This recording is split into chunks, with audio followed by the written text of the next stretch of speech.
Yeah, listen, man. Listen, I'm gonna address a couple things because we've been on vacation. And a lot of niggas been talking since I was on vacation. We're gonna start with Jomo. We'll start with Jomo. And you are a guardian angel and designer, nigga. What the fuck is you talking about, my nigga? You are from the Bronx, bro. You are not from Harlem. Why do you keep thinking that you are from Harlem, bro? You are not from Harlem. I did not grow up with you, my nigga. I did not grow up with you. Contrary to what you believe, I did not grow up with you. You are from the Bronx. Did your grandmother live? Did your grandmother live in Harlem? Yes. Did you come see her? Yes. Did I see you time to time? Yes. I did not grow up with you. You talk about dick ride now. That's where this old shit, I would have left you alone. I would have left the old shit alone. But listen, dick ride, do you remember how we met, nigga? Pause. So not met, how you got cool with us? This is how this started. Yeah, any of these places? No, nigga. You was not there, man.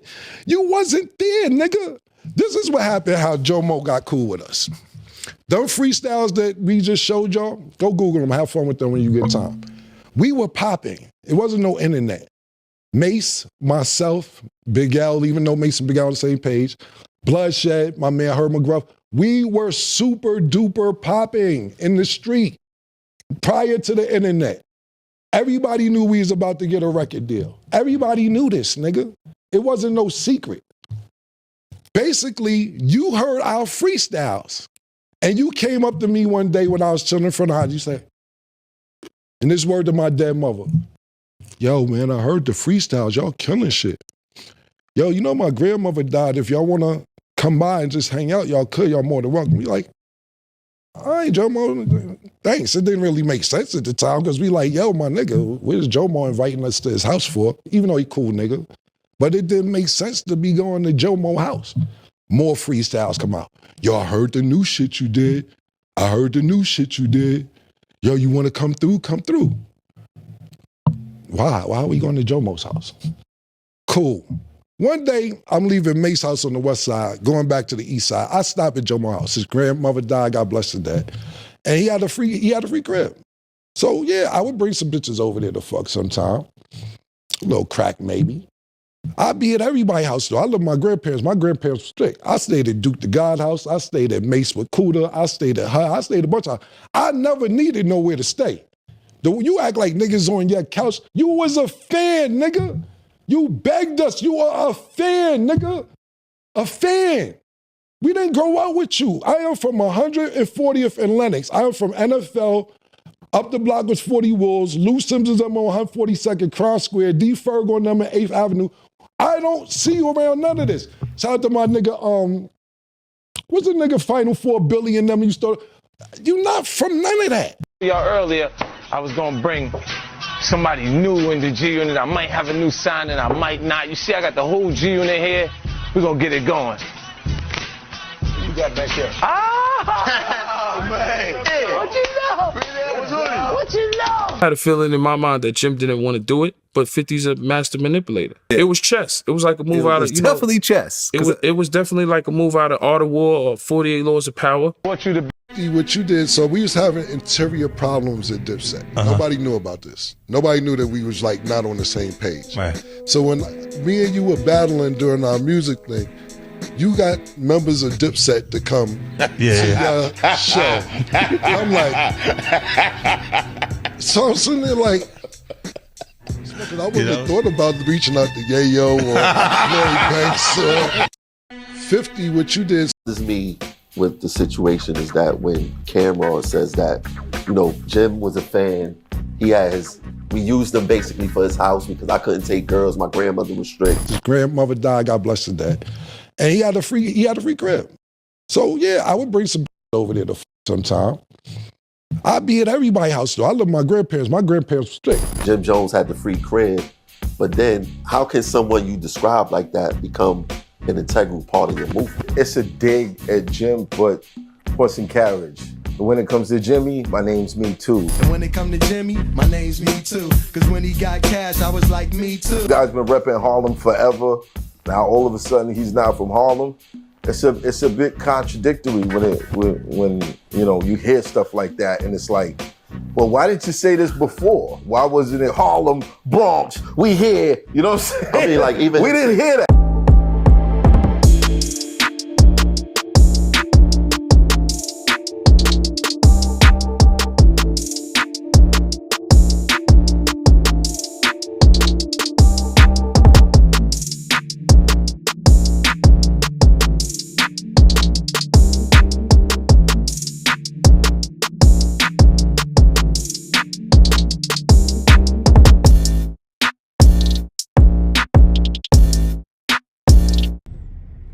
Top of the afternoon, man. Top of the afternoon. You know who it is and who it should be, man. Jay Cass, better known now as Who Trucker Jay.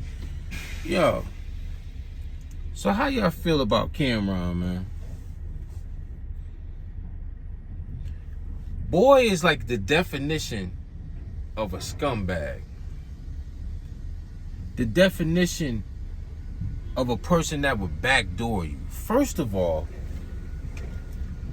Jim is definitely a big part of the Dipset movement. It's not rocket science. Everybody knows this, that Jim, you can't say Dipset without saying Capo, Jim Jones. And honestly, even though when they was rapping and the album came out, you know, Santana had them verses, them bars, but Jimmy was the muscle. Jimmy had the blood connection. Jimmy was on the front line to everything. Jimmy brought that blood swag to Dipset, not Camron. Camron had the bars just like Juelz. You know what I mean? He rocked the pink. He had the pink Range Rover. You know what I'm saying? He was the leader. But as the leader, you got troops, you got soldiers. You got them people that's down for you, them ride or dies. Jimmy shedded blood, sweat, and tears for Dipset. Jimmy went to court and fought cases for Dipset behind Camron, like he said. Why would this dude talk so much dirt about somebody that was a friend, saying that he didn't grow up with him? He not from Harlem. He's screaming Harlem. How can he not scream Harlem? He repping that Dipset. Dipset been out since the early 90s, bro. His grandmother lived in Harlem. So basically, he could rep Harlem like he from there because he was in both places. You talking about, oh, Jomo came up to me. He was a fan. He was like, yo, my grandmother died. Hey, man, come over. It didn't make sense. Yo, Camron, you a piece of for real, bro. For you to put this out in the public like Jimmy didn't bring nothing to Dipset. So let's remove Jimmy from Dipset, right? It wouldn't have been what it was. I could promise you that. Y'all wouldn't have had that strong arm, that muscle, that army behind you without Jim. I promise you that. Camron, you was a pretty boy, fam. You was about the chicks and getting money, Cam. Juelz, same thing. Bars, getting money. Juelz wasn't the gangster of Dipset. Okay, Freaky Zeke, he was considered the clown, always making dumbass faces, but Freaky Zeke will get busy. But who was that main soldier? The number one ingredient of Dipset? Jim Jones.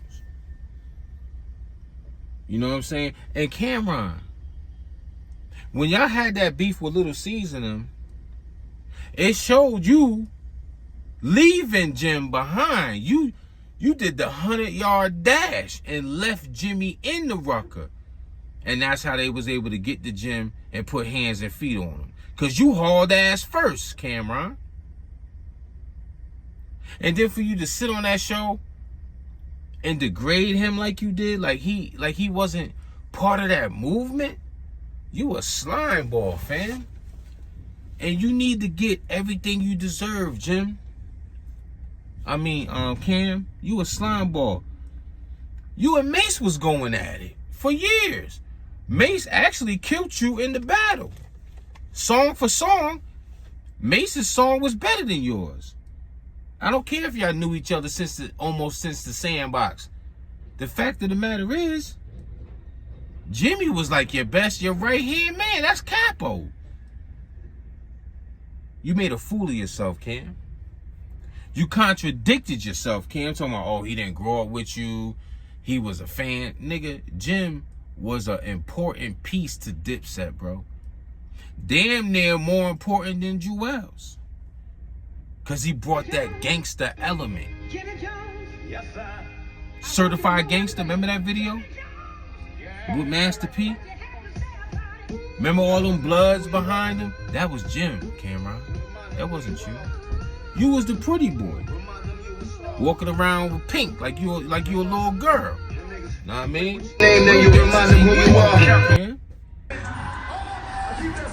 But trust me, every dog has his day. You popping right now. You got your little talk. Let's talk with Flea, and you got the joint with Mace. But Jimmy's doing his numbers, baby. Jimmy's bars is up, Cam. Jimmy is a better rapper than you, Cam. And I'm gonna say Mace too, cause Mace ain't putting in no body of work right now. Jim Jones got a heavy body of work, fam, that I listen to. Like, his bars is up. Jimmy elevated since you stepped to the side, Cam. But for you to snake your man like that and put it out in the public saying he was just a fan, you didn't grow up with him, he not from Harlem, that was some slime ball right there, fam. You was slime ball. Real spill. That don't make no sense to me, fam. Of course, when I start my video, they'll be done unloading me. You know what I mean? I'm tired. Gotta get up out of here. Just wanted to, give you my perspective about this whole Jim and Camron. But this is Trucker Jam. This is what I do. You know what I'm saying? I just wanted to give you my perspective about Camron Job. Jimmy that dude right now, though. Jimmy got them bars right now, Cam. Step your game up, Cam. Let me see what body of work you putting in, Cam. Your lyrics is trash. You still rapping like ABCs right now. Jimmy ain't playing. Talking about he a lobby boy, you disrespecting him. You a foul individual, man. But Jimmy good without you, though. As you see, he's still getting money. He's still doing his numbers. He's still outside. Jimmy got that respect from all of us gangsters and ex-gangsters. You know what I mean? We don't respect you, Cam. And that's one to grow on, man. 100.